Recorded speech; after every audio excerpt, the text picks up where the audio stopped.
Welcome back to my English learning video. In this video, we are going to learn if clause followed by imperative or suggestions. Well, let's get started.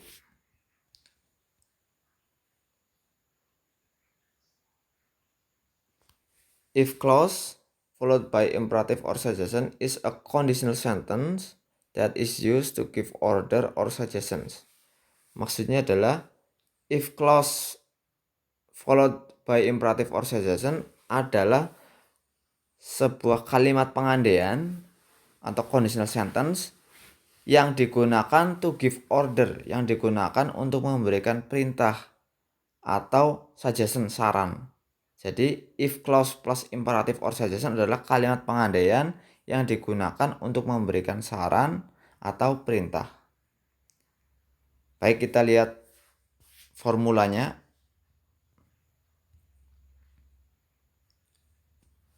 Yang pertama, if clause plus an imperative.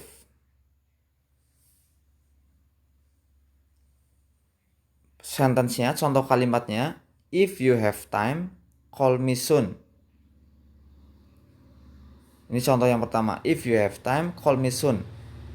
If you have time itu if clause-nya, kemudian imperatif atau kalimat perintahnya call me soon ya. Jadi if you have time itu kalimat pengandainya, jika kamu punya waktu, kemudian call me soon, hubungi saya segera atau segera hubungi saya. Ini kalimat imperatifnya atau kalimat perintahnya.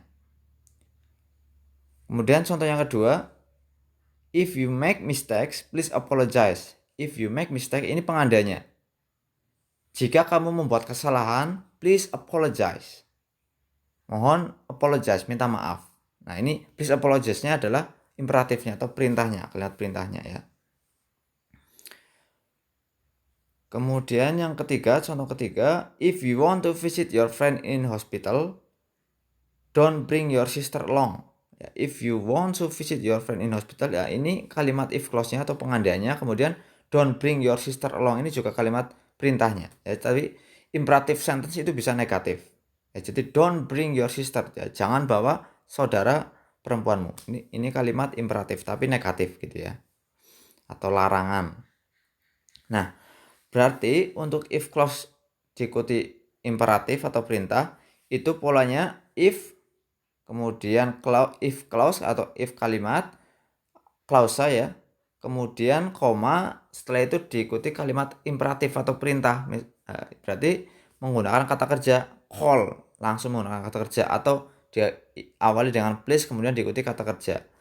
Kalau imperatifnya negatif diawali dengan don't ya, don't bring your sister misalkan.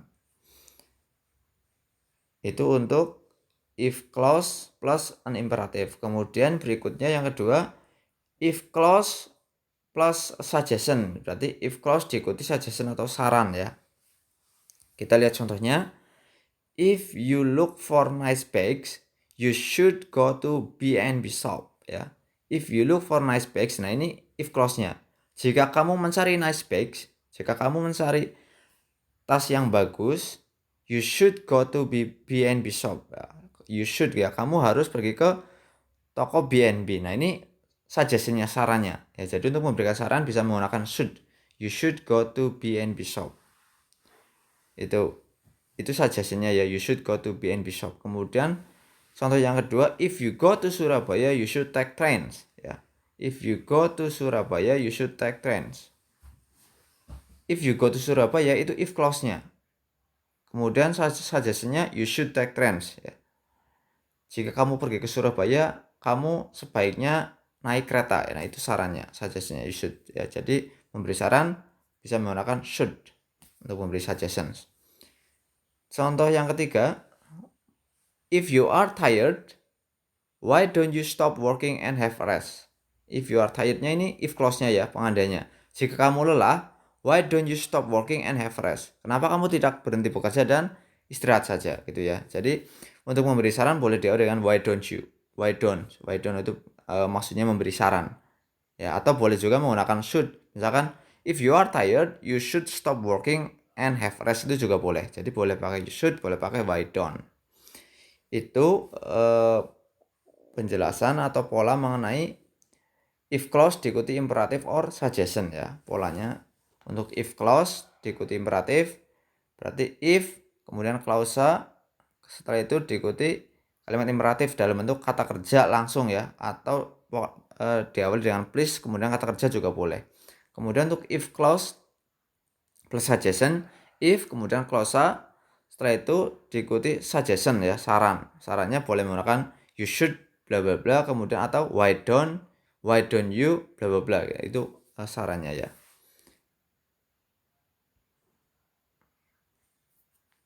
Nah, ini contoh latihan ya.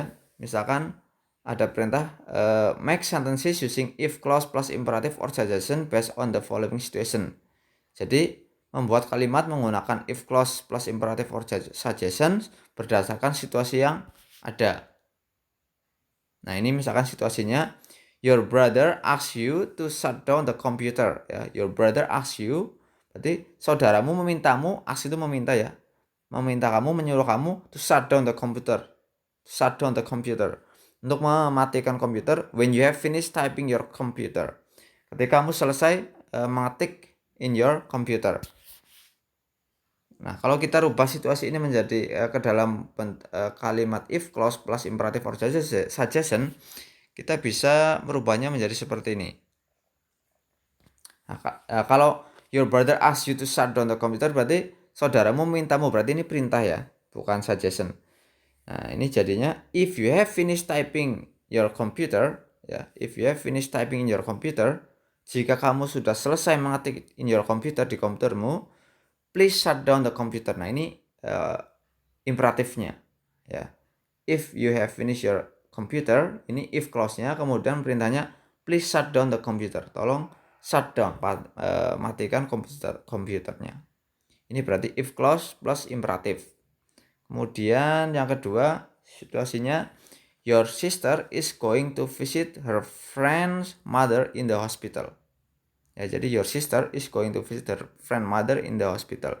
Saudaramu akan visit, akan mengunjungi ibu temannya di rumah sakit. Kemudian kamu memberi saran, you suggest she bring fruit ya. Kamu memberi saran memberi saran untuk dia membawa apa? Buah. Nah, kalau kita rubah situasi ini ke dalam if clause suggestion, berarti ini berarti suggestion ya. Jadinya seperti ini. If you are going to visit your friend mother in the hospital, ini if clause-nya ya. If you are going to visit your friend mother in the hospital, kemudian sarannya why don't you bring fruit? Ya, kenapa kamu nggak bawa buah saja gitu ya? Atau you should bring fruit gitu juga boleh. That's all for the explanation about if clause followed by imperative or suggestions. Thank you for watching. Hopefully it is useful for you.